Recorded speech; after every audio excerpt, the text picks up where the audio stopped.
ধরুন আপনার বেতন 4,000 টাকা, বাড়ি ভাড়া 2,000 টাকা, মেডিকেল 1,000 টাকা, অন্যান্য 8,000 টাকা। আপনি কি এই বেতনে কোনো চাকরি করবেন?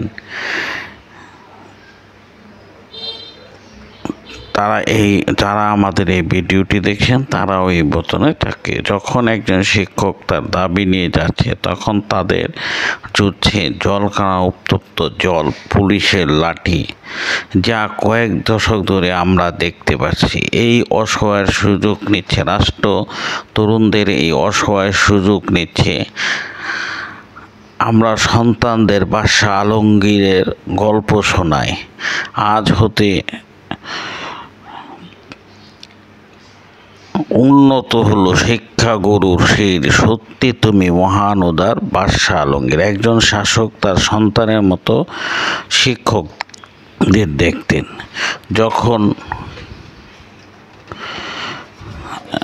যখন তার একজন শিক্ষক 2025 সালে ঢাকার রাজপথে শিক্ষকদের আহাজারি এবং বেতন পেতে আর্তনাদ নয়, তার চেয়ে গভীর কিছু। জলকামানের পানি দেওয়া রাষ্ট্র প্রমাণ করে শিক্ষকদের অসহায়ের অবস্থা।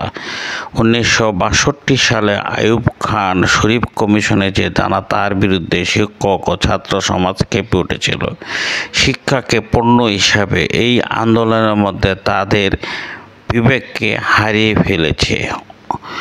অধ্যাপক মঞ্জুর বলেছেন, সংস্কার হবে কীভাবে? যারা সংস্কার করবে তাদেরই শিক্ষার অভাব রয়ে। রাষ্ট্রের দাবি নীতি নির্ধারণ সরকারের প্রতি। আমাদের প্রাইমারি স্কুলে শিক্ষকরা কত বেতন পান? যদি 1 লক্ষ টাকা বেতন পেত তাহলে তারা কি করতো? বিসিএসের ভিতরে দৌড়াদৌড়ি না করে তারা কি করতো? আপনার এই শিক্ষকতা চাকরিকে গ্রহণ করত। দেখা যায় এনটিসিআরের যে পরীক্ষা হয় 2024 সালে, অনেকেই পরীক্ষা দেয়নি। কারণ কি? বেতন কম। এই বেতনে চলবে না, কারণ এনটিসিআরের যে বেতনটা পাওয়া যায় সেই বেতনটা দিয়ে তাদের নিজের চলাই কঠিন।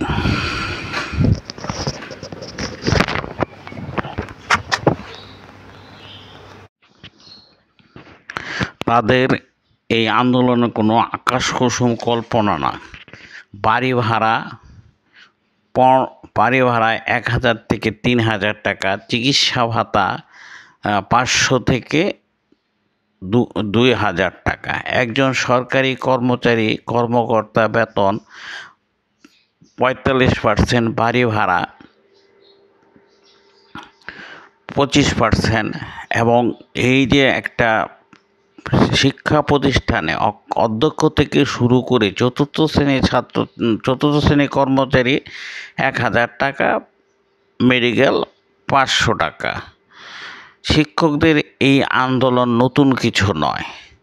2021 সালে তারা বেতন বৃদ্ধির আন্দোলন করছে। 2021 সাল থেকে জাতীয়করণ ও ভাতা বৃদ্ধি আন্দোলন করে 2018 সাল আমরণ হুমকির মতে নামমাত্র 5% ভাতা বৃদ্ধি করা হয়।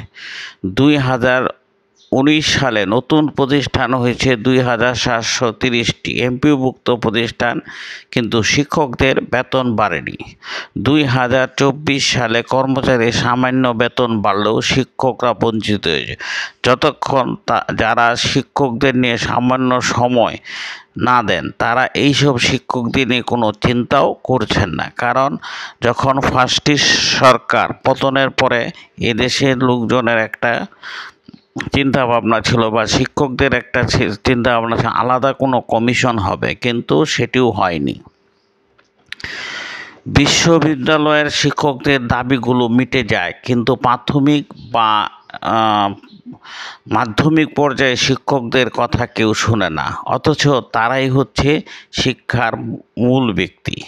শিক্ষকেরা শহীদ মিনারে অবস্থান করছে, যারা অবরোধ করে সচিব পথযাত্রা, তখন তাদের এক দফা জাতীয়করণ। শিক্ষা মন্ত্রণালয় তারা অর্থ মন্ত্রণালয়ের দিকে তাকিয়ে থাকে, তখন তাদের একটা জাতীয়করণের প্রশ্ন আমরা দেখতে পাই।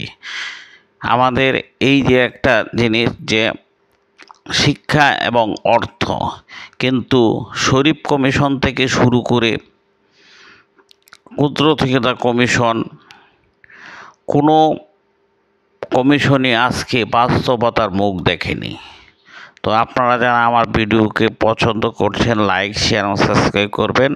আগামীতে আমি একটা নতুন ভিডিও নিয়ে আপনাদের সামনে উপস্থিত হব। আল্লাহ।